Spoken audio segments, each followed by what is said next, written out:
Welcome to the screencast for Storybird. Storybird is a great web tool that helps students get excited about writing. Many of my students are very reluctant writers, and I had that problem in kindergarten. I kind of have that problem now in second grade. I struggled myself with writing, so I think this would have been a great tool for me as a student. So let's get started with Storybird. Storybird allows students to write your words, Storybird's art, and you can create amazing stories. So the art is provided for them, and they create their words. They can also read a lot of books created by their friends and other children and other people, and they can connect to other classrooms. They can also discover a safe, positive community for creativity. There's blogs that they can follow and those sorts of things, and they can use their stories, they can share their stories and read other ones. So you're an educator, so let's look at that just so you can see a little bit about Storybird. You can create picture books, long form books, and poetry. And in second grade right now, we are actually doing poetry, and I think we're all struggling. And I think this would be great to bring in. I've waited to bring it in for them because I wanted to see what they could do on their own. So I think when we return from break, we will be looking at doing some poetry. So there's just some things that you can think of as an educator. You know, there's different formats for them. It kind of differentiates things for them. It makes it immersive and fun. It helps develop enthusiasm for literacy, and it does some great things for creativity and makes their imaginations kind of go wild. So let's sign in. So you can sign up, and you'll have to create a username, your email, and those sorts of things, and then you have to confirm your account. And so let's sign in, and let's see if we can make sure I remember this time. Oh, yay, okay.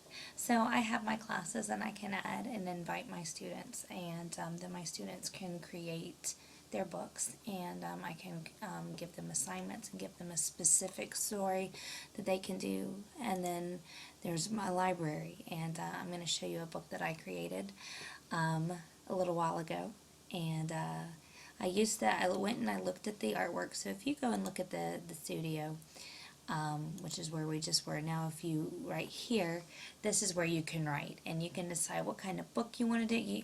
And oh my goodness, that's going to be my next book right there. And my kids know I love cats. I have 3 of them, and that is a big poofy cat, and that makes me excited about writing. So I can just see my kids getting so excited. This reminds me of Monster High. My girls are going to love this. So, oh my goodness, and that's a cow.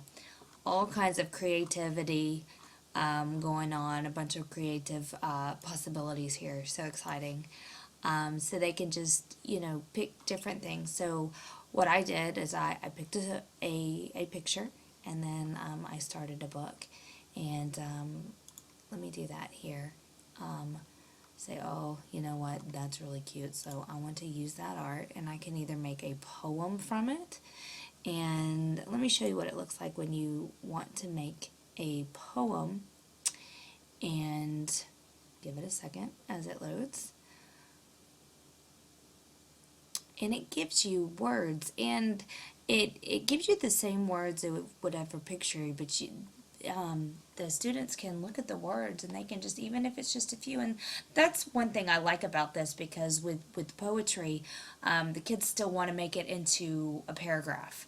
And use all of those, just I did this and I did this and this is what it, and instead of, doing things in a poem form. So I think this would be really good for them, and they could make their sentences, and helps them practice their sentence structure and those sorts of things. So let's go back, and we could, instead of using it for a poem, you can use it for a picture book. And you start with your title, and you come here with your cover, you decide how do you want it to look. You can make it look like a journal. You can make it look like, have the picture here, and then you can just go and you can create your book, and then you go to the next page, and this is where they start typing, you know. I love my fat cat Squiggy.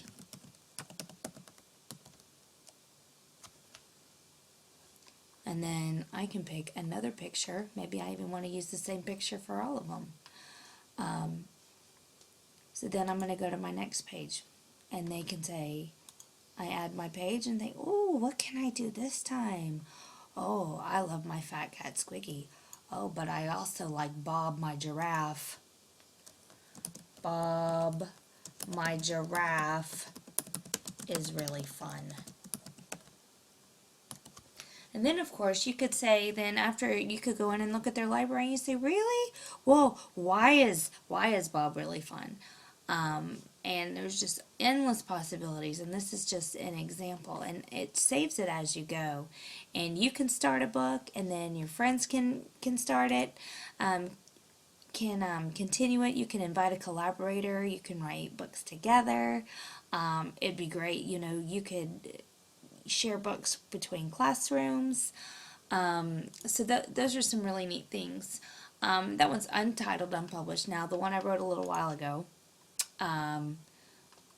is just, you know, I kind of threw some words down just to, you know, give them an example of something they could do. And I named this Bella and Uni for, you know, unicorn. And that's his name. And I said, one day, Bella was on a walk with her best friend Uni. They saw a seahorse and a fairy. The seahorse swam away, so the fairy got on a boat to find him. Bella thought maybe a superhero could find him. There he is! Bella and Uni went home and went to bed.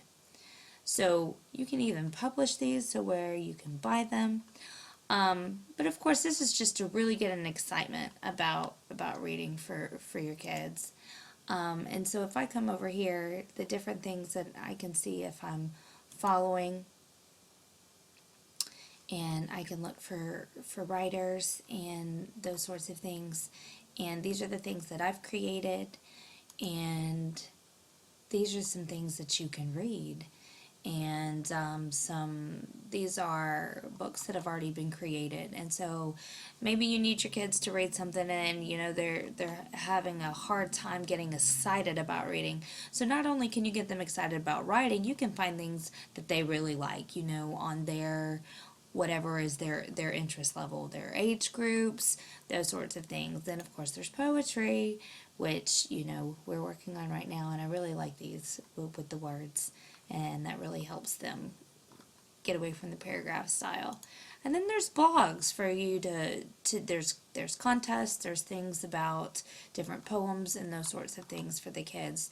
So Storybird is an exciting tool that you can use to get them excited about writing stories and books, and it's a great publishing tool, and they can also use it for reading things on their level, their interest level, and those sorts of things. So give Storybird a try, and contact me, and we will work on some Storybird instructional sessions together and get it started in your classroom.